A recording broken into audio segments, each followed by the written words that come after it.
आप सबको करवा चौथ की बहुत बहुत शुभकामनाएं। करवा चौथ पर भगवान गणेश जी और वीरावती वाली दो कहानियां पढ़ी जाती हैं। ऐसा कहा जाता है कि चतुर्थी तिथि पर पहले गणेश जी की पूजा करनी चाहिए और फिर करवा जी की पूजा करनी चाहिए, जिनकी कहानी वीरावती से जुड़ी हुई है। इसके बिना व्रत अधूरा माना जाता है। आइए हम कथा शुरू करने में सबसे पहले गणेश जी की कथा सुनेंगे। बहुत समय पहले की बात है। एक अंधी बूढ़ी माई थी। वो गणेश जी की बहुत बड़ी भक्त थी और हमेशा विधि विधान से गणेश जी की रोज़ाना पूजा करती थी। एक दिन गणेश जी इन बूढ़ी माई से प्रसन्न हुए और उन्हें दर्शन देकर बोले, हे माई, आपकी पूजा से मैं बहुत प्रसन्न हूँ। आपको जो मांगना है आप मांग लीजिए। तो बूढ़ी माई कहती हैं, मैं क्या मांगूँ, मुझे तो मांगना नहीं आता। तो फिर बूढ़ी माई अपने बेटे और बहू के पास गई। उन्होंने कहा कि धन मांग लीजिए और बहू ने कहा कि पोता मांग लीजिए। ये सब सुन के बूढ़ी माई ने सोचा, ये तो बड़े ही मतलबी हैं। तो वो मन ही मन अपनी बात रख के अपने घर के बाहर निकली और उन्होंने अपने पड़ोसी से पूछा। पड़ोसी ने कहा, बूढ़ी माई, आपकी थोड़ी सी ही तो ज़िंदगी बची है, क्यों ना आप आंखें ही मांग लो, जिससे आपकी बाकी की ज़िंदगी थोड़ी सुख में बीत जाएगी। तब बूढ़ी माई ने बेटे और बहू और पड़ोसी की बातें सुनकर घर में जाकर सोचा कि क्यों ना ऐसी कोई चीज़ मांगूं जिससे बेटा और बहू मेरा सबका ही भला हो जाए।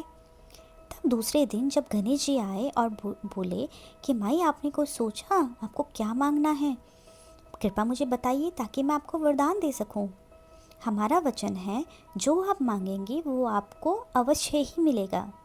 गणेश जी के वचन सुनकर बूढ़ी माई बोली, हे गणराज, यदि आप मुझसे प्रसन्न हैं तो मुझे 9 करोड़ की माया दें, निरोगी काया दें, अमर सुहाग दें, आँखों में प्रकाश दें, नाती पोते दें और समस्त परिवार को सुख दें, फिर अंत में मुझे मोक्ष दे दें।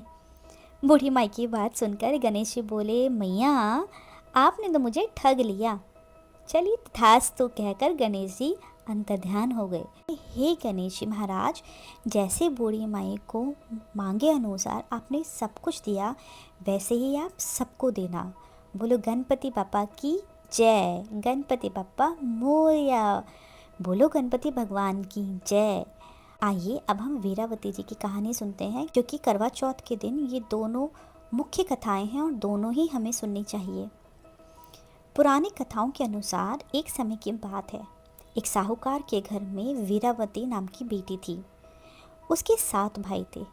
जब उसने पहली बार करवा चौथ का व्रत रखा तो पूरा दिन भूखी प्यासी रहने से वह बहुत कमज़ोर सी दिख रही थी और वो हो भी गई थी बहुत कमज़ोर सी। भाइयों से बहन की ऐसी हालत देखी नहीं गई, क्योंकि वो अपनी बहन से बहुत प्यार करते थे। अपनी बहन का व्रत खुलवाने के लिए भाइयों ने एक युक्ति सोची। उन्होंने पहाड़ी पर दीपक जलाकर चांद जैसा दृश्य बना लिया। वीरावती ने उसे सचमुच का चांद समझकर सोचा कि तो चांद ही निकल गया है, और भाभियों से बोला, व्रत खोल दो, चांद निकल गया है। भाभियों ने कहा कि तुम्हें खोलना है तो तुम खोल लो, हम तो चांद निकलने पर ही खोलेंगे। लेकिन वीरावती भाइयों की बातों में आ गई और उसने व्रत खोल दिया।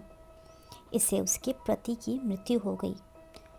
ये सब देख के वीरावती बहुत दुखी हो गई और उसने अपने पति का अंतिम संस्कार नहीं होने दिया।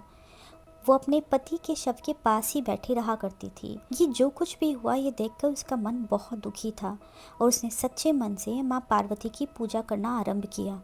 उसने पूरे साल की चौथ का व्रत रखा और करवा चौथ के दिन व्रत रखने पर करवा माँ उसे और माँ पार्वती दोनों उससे बहुत प्रसन्न हो गईं। उन्होंने उसे वरदान दिया और उसके पति को फिर से जीवित कर दिया। तब से महिलाएं श्रद्धापूर्वक और विश्वास के साथ करवा चौथ का व्रत रखती हैं, ताकि उनके पति की आयु लंबी हो और जीवन में खुशहाली बनी रहे। जय माँ करवा, जय माँ पार्वती।